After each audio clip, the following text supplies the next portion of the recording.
Bem-vindo a mais um vídeo aqui do canal Mestre da Riqueza e hoje nós vamos falar o seguinte: será que o mercado de investimento e os investidores querem Lula eleito? Bom, a Bolsa de Valores subiu e subiu bem aí na semana pós-eleições do primeiro turno, que mostraram que Lula estaria aí eleito caso as eleições terminassem hoje e não tivesse um segundo turno, tá certo? E aí muitas pessoas falaram, ué, o que aconteceu? Partido de esquerda está em primeiro lugar, mas a Bolsa não era para ter caído? O que houve, André?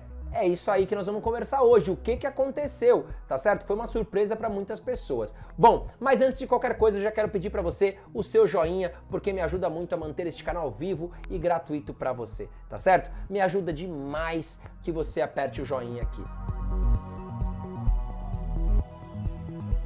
Vamos dar uma olhada agora como é que ficou aí, né, a votação dos candidatos à presidência aqui no Brasil e claro que Lula e Bolsonaro estão no segundo turno, mas vou colocar aqui o placar, como ficou o final de todos os candidatos. Vamos lá. Olha aí, o Lula ficou com 48,43%, né? 57,258 mil votos. Jair Bolsonaro logo na sequência, 43,20%, com 51 milhões de votos. E aí a gente percebe que as pesquisas deram aí uma grande diferença, né? Aqui nós temos 5 pontos, as pesquisas chegaram a colocar 14 pontos, foi uma grande diferença, isso bagunçou bastante a cabeça até dos eleitores. Simone Tebet com 4,16%, Ciro Gomes 3,04%, Ciro Gomes, né, eu esperava mais de Ciro Gomes aqui, Soraya 0,51%, Felipe Dávila 0,47%, Padre Kelmon, que nem participou aí de todos os debates, com 0,07%, 81 mil votos, e Léo Péricles, que eu não sei nem quem é,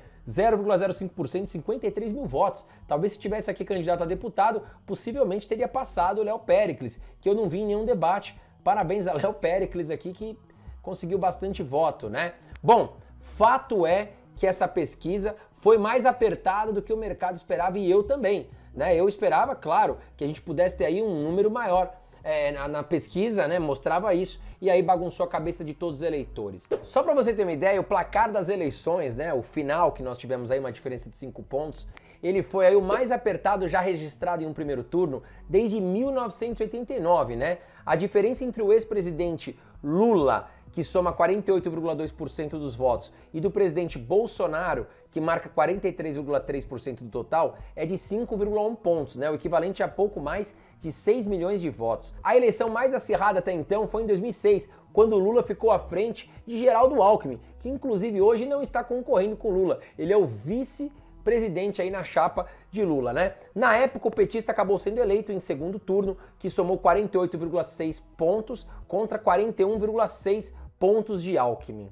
E trazendo aqui um pouquinho de história, o presidente que teve aí larga vantagem, que ganhou com uma maior vantagem até hoje, foi Fernando Henrique Cardoso, né? Isso em 1994, quando o ex-presidente foi eleito já no primeiro turno, com 55,22% dos votos válidos. Agora, fato é que o mercado parece que gostou da notícia, né? Só que será que gostou porque Lula e Bolsonaro foram para o segundo turno? Ou será que gostou porque Lula ficou em primeiro lugar? O que aconteceu? Vamos ver o que aconteceu no mercado essa semana. Olha lá, né? Na segunda-feira, dia 3 de outubro, o mercado abriu com 5,54% positivo. Isso não acontecia há muito tempo. O mercado subiu muito forte, né? Foi assim um respiro. Sabe o que me parece? Que o mercado vinha andando com freio de mão puxado, porque a economia brasileira se mostra forte. Nós estamos na frente, inclusive, no combate da inflação, até mesmo de Estados Unidos e outros países como da Europa, por exemplo, né? Então, a economia vinha bem, só que a Bolsa de Valores vinha com freio de mão puxado. Aí, no dia 3, segunda-feira, pós-eleições, deu um foguete aí, subiu 5,54%. E aí eu vou te explicar o que aconteceu, mas vamos lá. No dia 4, terça-feira, a Bolsa subiu 0,08%, no dia 5, na quarta-feira, 0,83% de alta, na quinta-feira, dia 6, 0,31% de alta. E aí, normalmente, quando a gente tem várias sequências de altas seguidas assim na Bolsa de Valores, a sexta-feira ela costuma fazer uma correção, até porque nós teremos sábado e domingo, né? E a Bolsa não abre, então o mercado fica um pouco mais protegido. Então, os investidores aí mais experientes e que movimentam mais suas carteiras acabam se protegendo um pouco. Aí na sexta-feira, no dia 7, aí caiu 1,01%, né? Que faz total sentido. Mas antes de continuar aqui o vídeo, já quero pedir para você se inscrever aqui no canal Mestre da Riqueza e ative o sininho de notificações para que você não perca oportunidades, como eu já trouxe aqui para vocês, né? Várias ações e fundos imobiliários, eu cantei a bola aqui que estava em bom preço, muita gente conseguiu aproveitar a oportunidade. Se você não receber notificação, não vai ser avisado. Então vem aqui, se inscreve e ative as notificações. Bom, vamos aqui explicar agora o que aconteceu. O mercado ficou tão contente com o Lula na primeira posição, será que foi isso? Bom, a diferença real entre Lula e Bolsonaro, vou colocar o placar aqui na tela novamente. Tá lá, ó, 48,43% para o Lula, 43,20% para Jair Bolsonaro, né, que mostra uma diferença de 5 pontos. Mas as pesquisas mostravam outro resultado, né? O que acontece? Bom, vou colocar aqui na tela para ficar mais fácil, vamos ver. Olha lá, olha o que as pesquisas mostravam aqui. Pesquisa IPEC do dia 1/10, né? Mostrou Lula com 51% e Bolsonaro com 37%. Diferença de 14 pontos. Datafolha, diferença de 14 pontos. IPESP, diferença de 14 pontos. Quaest, diferença de 11 pontos. Atlas Intel, diferença de 9,20%. Poder Data, 10 pontos. Ideia, 11 pontos. MDA, 8,6%. E o Paraná Pesquisas, que foi o que mais se aproximou, aqui com 7,10%. E aí, Paraná Pesquisas, parabéns, acertou aí, porque a gente tem 2 pontos para mais, 2 pontos para menos, que seria a margem de erro. Mas olha aqui, 14 pontos de diferença, a pesquisa teve uma falha muito grande. E isso também pode ter refletido nos números finais aqui da eleição. Por quê, André? Bom, pense você o seguinte, né? Eleitores que rejeitam Bolsonaro, não gostam de jeito nenhum de Bolsonaro, mas simpatizam com Ciro, ou por exemplo com a Simone, ou com outros candidatos. O que ele pensa? Poxa, o Lula já tem, né, 50%. Eu, em vez de votar agora no Ciro, que seria a minha primeira opção, eu vou empurrar o Lula de uma vez só. A gente acaba no primeiro turno, lembrando, né, que o presidente, o candidato que tivesse mais de 50%, já seria eleito de cara no primeiro turno. Então as pesquisas acabaram mostrando um cenário ruim, né? Bagunçou muito a cabeça dos eleitores. Por exemplo, o Ciro Gomes aqui, ó, voltando aqui no placar, 3,04%, eu achei muito estranho, né? Porque as pesquisas mostravam ele com 6, 7%. E eu acho que muito dos votos do Ciro acabaram migrando para o Lula aí no primeiro turno e acabaram forçando aí mais acima aí a distância entre Lula e Bolsonaro, tá certo? Fato é que as pesquisas erraram feio, e isso tem que ser revisto, porque pode se tornar aí uma manipulação. Fato é que os eleitores ficaram bagunçados. Muitas pessoas que queriam votar na Simone ou no Ciro acabaram votando no Lula para tentar finalizar logo aí no primeiro turno, tá certo? E muitos também que acabaram não indo às urnas pensavam o seguinte: já deu Lula, essa eleição acabou, e acabaram não indo votar, né? Nós tivemos 30 milhões de brasileiros que não foram às urnas. Foi a maior abstenção de toda a história brasileira. 20% dos brasileiros não foram às urnas, né? E agora, com o segundo turno, isso pode mudar. O que eu quero dizer com isso, tá? As eleições no Brasil, a meu ver, estão em aberto, né? Agora, o assunto do vídeo não é política, é economia e mercado financeiro,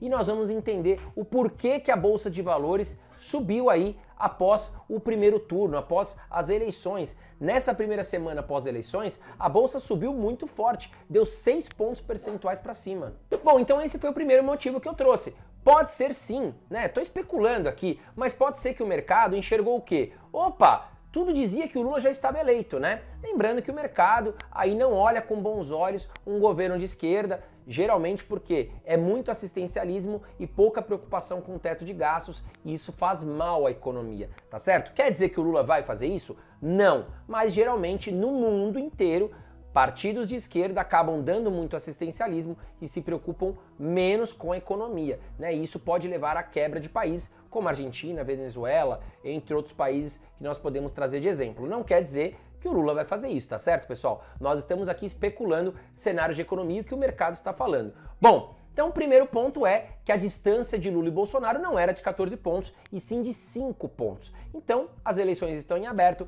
pode ser que o mercado respondeu de forma positiva. Mas eu acredito que teve um motivo mais forte aí para o mercado ter, né, subido, e eu vou te falar isso agora. Bom, olha essa notícia que eu trouxe para você.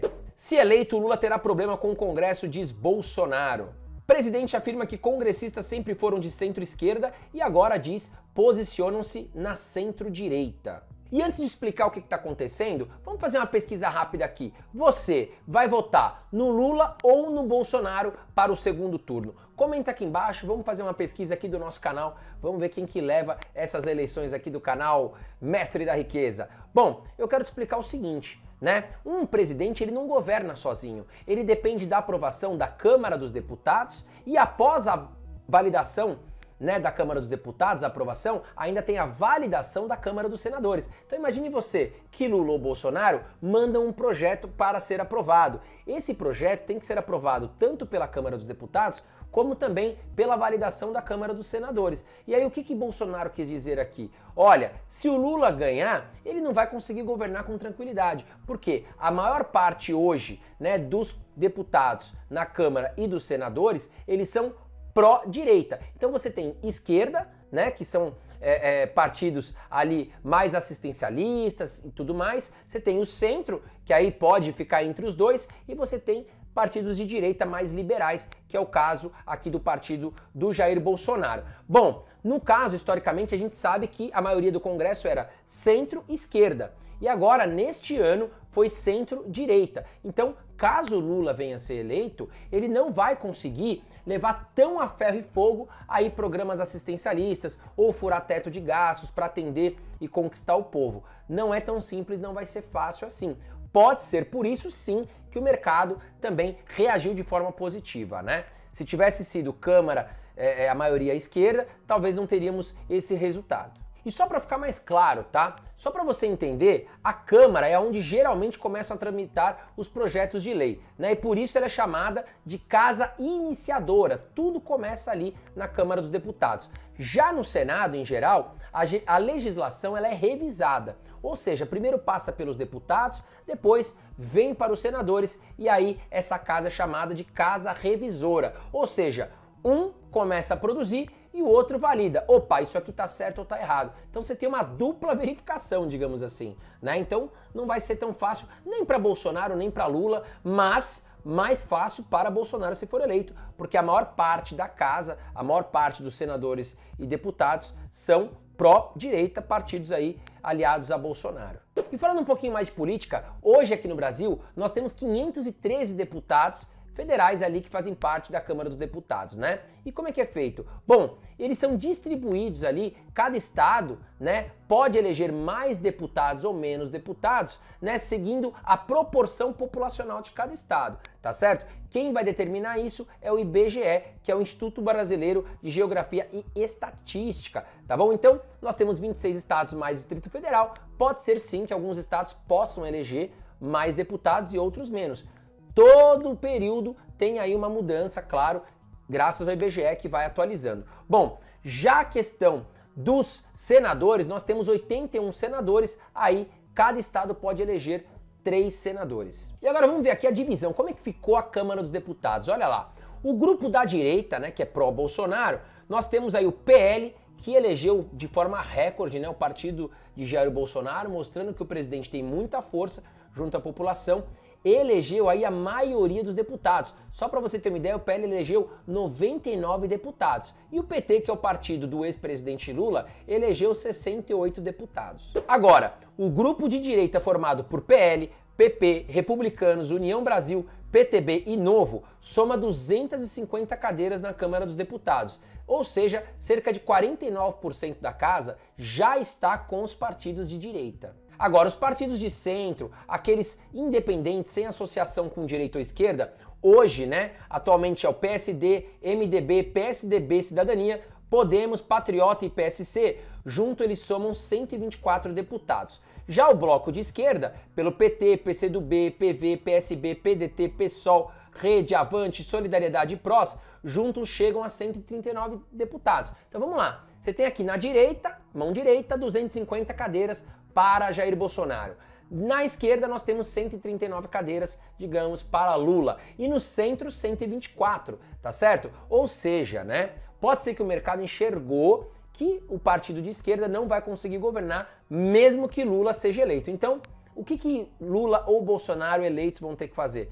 De forma né, obrigatório, eles vão ter que conversar ali com o Centrão, não tem jeito, e fazer algum tipo de acordo para aprovar os seus projetos. Agora vamos ver como é que ficou a questão dos senadores, né? Jair Bolsonaro e seu partido conseguiram eleger muitos senadores. Olha lá, dos 27 senadores eleitos, 8 são do partido de Jair Bolsonaro, né, do partido PL, o dobro de senadores eleitos pelo PT, para você ter uma ideia, que é aí do ex-presidente Lula, que emplacou apenas 4 senadores. Bom, com isso, Bolsonaro, se for eleito, ele terá aí a seu dispor 14 senadores. Então, já teria aí maioria, tá certo? E aí, claro, que isso vai contar muito aí para aprovação dos projetos. Vamos ver como é que ficou o placar final. Olha lá.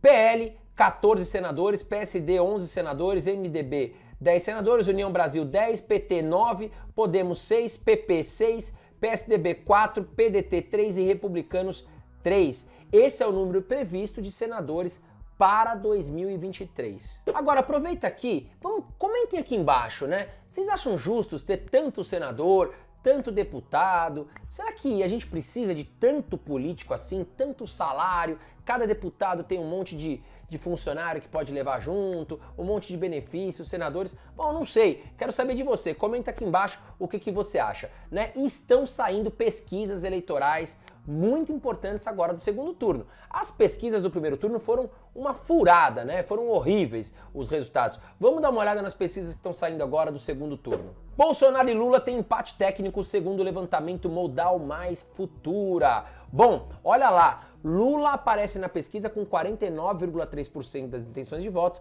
e Bolsonaro 46%. 3% aí separam os dois candidatos. Lembrando que nós temos margem de 2% para mais, 2% para menos. Então eles estão empatados, bem diferente da campanha do primeiro turno. Pesquisa Datafolha, olha lá.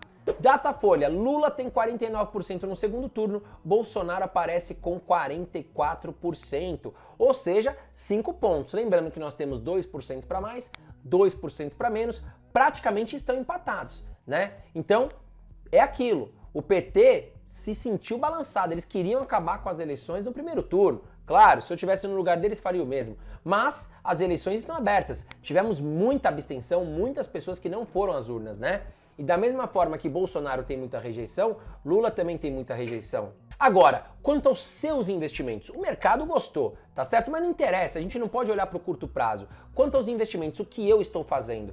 Absolutamente nada. Eu não mudei uma vírgula dos meus investimentos. Eu sempre diversifico minha carteira aqui. Você que me conhece já sabe como funciona a minha carteira, tá certo? Eu invisto nos Estados Unidos em ações, invisto em REITs nos Estados Unidos, invisto no Brasil em ações brasileiras, invisto no Brasil em fundos imobiliários, renda fixa, ouro. Então, ou seja, eu tenho uma carteira tão recheada de produtos que qualquer risco político que possa acontecer vai me afetar muito pouco, tá certo? Então, nesse momento, eu indico que você também faça o mesmo, diversificando seus investimentos, investindo em boas empresas, empresas perenes, empresas que são resilientes a risco, você não vai correr risco, tá certo? E neste momento, já quero até compartilhar com você uma oportunidade. Aqui embaixo tem a comunidade Eu Vivo de Dividendos, que eu estarei com vocês dia a dia, junto com você. Inclusive, quando eu comprar uma ação, eu vou postar na nossa comunidade, né? E aí você vai ficar sabendo o que eu estou comprando de ações, fundos imobiliários, Estados Unidos, enfim, né? Além disso, tem muito bônus, tá certo? Mas vem aqui embaixo, porque senão eu vou ficar 10 minutos falando aqui de tanto bônus que essa comunidade tem. Vem para a comunidade Eu Vivo de Dividendos, que vai te ajudar muito a viver aí e desfrutar de uma liberdade financeira nos próximos anos, tá certo? Um grande abraço para você e bons investimentos.